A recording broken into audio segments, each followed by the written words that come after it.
Hello tout le monde, on se retrouve aujourd'hui pour une nouvelle vidéo. Je vais vous parler de comment j'ai programmé ma vie professionnellement parlant. Il y a une catégorie de personnes dont je fais partie qui part littéralement d'en bas. C'est-à-dire que je n'ai pas eu la chance d'être dans un environnement ou bien dans un lycée qui m'a montré ce que je pouvais accomplir, ce que je pouvais faire. Après, et ça dans le supérieur, j'ai été très mal informée. À part les filières dites connues, les licences de base, je ne connaissais rien du tout sur ce qui aurait pu me plaire. Et je pense qu'on a été et qu'on est beaucoup dans ce cas-là. Et même pour les jeunes générations qui me regardent et qui sont actuellement au lycée, n'hésitez pas en fait à vous renseigner sur les métiers potentiels que vous auriez envie de faire. Fouillez internet sur toutes les options qui pourraient s'offrir à vous. J'ai toujours un rêve professionnel à accomplir, mais j'ai pas eu les clés en fait pour l'obtenir plus rapidement. Du fait aussi de ma localisation, je ne peux pas me permettre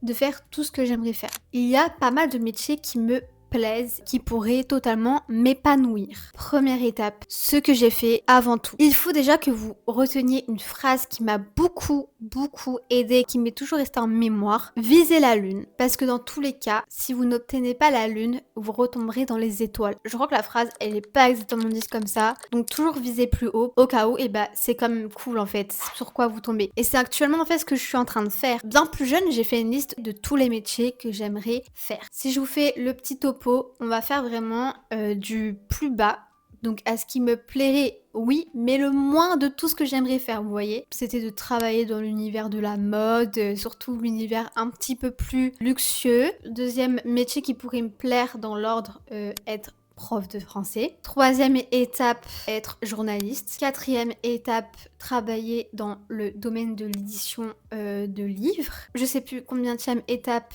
être écrivain. C'est le top du top, c'est être dans la sphère digitale nomade, donc travailler par exemple dans le montage vidéo et pouvoir travailler de où je veux et de ne pas avoir de limites géographiques. La première chose à faire, c'est de faire ça.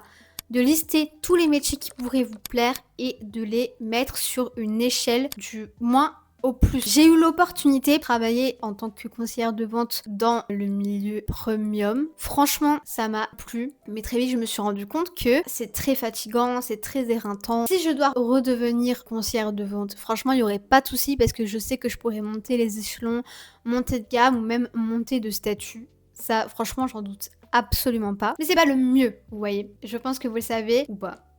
À la deuxième étape, prof de français. Donc là, actuellement, je fais des études pour devenir prof de français. Juste après, il y a le journalisme. Ça fait 2 ans que chaque année, je passe les concours de journalisme au CELSA. Et j'espère peut-être que la 3e année, je serai prise. Et ensuite, le domaine de l'édition, c'est très compliqué parce qu'en fait, si tu n'es pas à Paris, c'est dur d'obtenir un stage ou même de juste avoir un emploi. La géolocalisation actuellement ne me permet pas d'accéder à ce statut. Vraiment, essayez de partir du principe que, du moins en plus, il y a vraiment une élévation de statut. Normalement, vous êtes censé mettre le premier métier qui est le plus facile d'accès pour que ça ait du sens et que vous ayez vraiment cette finalité de pouvoir grimper les échelons. Deuxième étape, et pas des moindres, c'est le mindset. C'est votre détermination qui va en dire long et qui va permettre en fait de vous faire évoluer. Pour vous donner un peu une idée, pendant bien 3-4 ans, je suis restée bloquée au niveau -1. Je n'avais pas cette idée d'échelle de métier.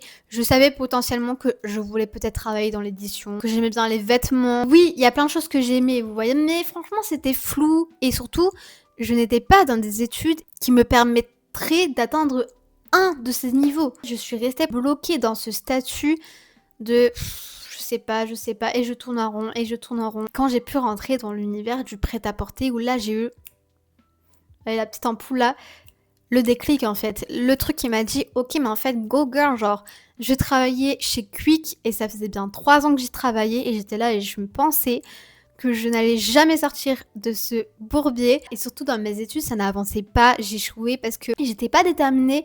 Parce que comment voulez-vous exceller dans un domaine si vous n'avez pas le but en face? Étape 3. C'est en lien avec le mindset, mais ça c'est bien plus profond que la détermination, comme j'ai expliqué. C'est de ne pas se contenter du minimum. Et j'ai été moi-même cette personne. Comme je disais, je suis restée bien 3-4 ans chez Quick. C'est que j'étais bien dans mon milieu. je gagnais de l'argent. Je m'étais fait des amis plus ou moins chez Quick, même si le taf c'était de la grosse daube. Le soir tu rentres, tu es dans un état, tu es sale, tu es transpirant, tu sens la friture.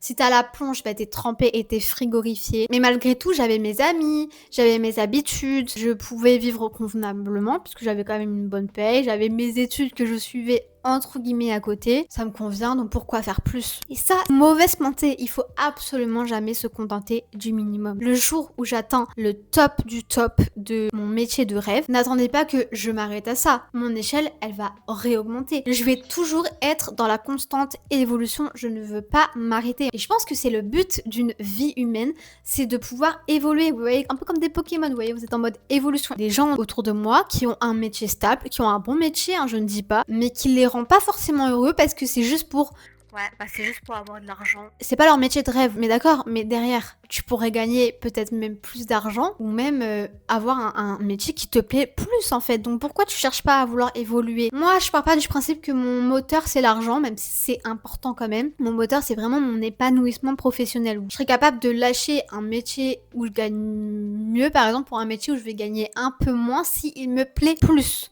Mais juste l'argent, je pense que c'est le moteur des 3/4 des personnes sur cette terre.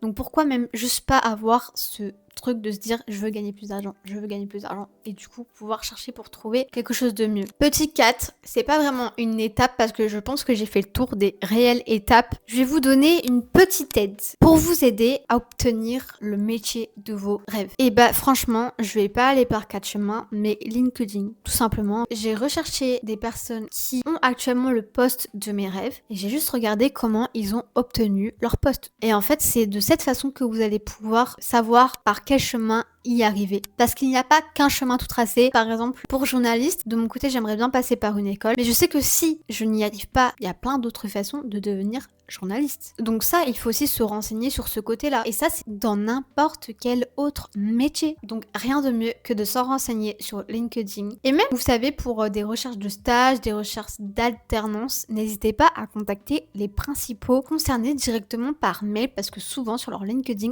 c'est noté. En conclusion, si on résume ce que vous devez faire, en premier lieu, c'est faire des recherches sur ce que vous aimeriez faire. Si vous êtes totalement perdu, actuellement je suis en stage dans un lycée, je suis face à certains adolescents qui sont totalement paumés et ce n'est pas grave. J'étais comme ça il y a pas si longtemps pour vous dire, j'ai vraiment commencé à réfléchir à ce qui me plairait vraiment. J'avais 22 ans et même si vous êtes encore plus vieux, vous n'êtes absolument pas en retard. Première étape, faire votre échelle de métier de rêve. Étape 2, mindset dans la détermination. Étape 3, mindset, mais cette fois de ne jamais se contenter du minimum. Étape 4, regardez sur LinkedIn, ça peut vous aider, etc., etc. Si j'ai voulu faire cette vidéo très rapidement, c'est parce que j'ai eu cette discussion en fait avec quelqu'un par rapport aux évolutions professionnelles. Ça s'applique à n'importe quel âge. C'est-à-dire que vous ayez 18 ans, 30 ans, 40, 50, 60, peu importe, il y aura toujours des possibilités d'évolution. Il y aura toujours une possibilité de pouvoir obtenir ce que vous voulez par le culot. Et je vous assure que le culot, ça marche. Débarquer dans une entreprise et dire voilà, je cherche tel métier et je peux faire ça, et je peux faire ça, et je peux faire ça, ça peut fonctionner, d'accord. Dans le pire des cas, on vous dira non. Mais dans le meilleur des cas, il y aura peut-être un oui. Ayez un peu de courage et vous allez vraiment obtenir tout ce que vous souhaitez. Si vous-même vous êtes un peu perdu ou si vous-même vous êtes bloqué dans un métier qui ne vous rend pas forcément heureux et que vous vous sentez incapable ou pas assez courageux pour pouvoir obtenir ce que vous souhaitez, dites-le moi en commentaire et je serai ravie de faire des recherches et vous aider à obtenir ce que vous souhaitez. Et j'espère que la vidéo vous a plu et vous a intéressé. Si c'est le cas, likez, commentez, ça me ferait extrêmement plaisir. Et voilà, on se retrouve très vite pour une nouvelle vidéo et je vous dis bye.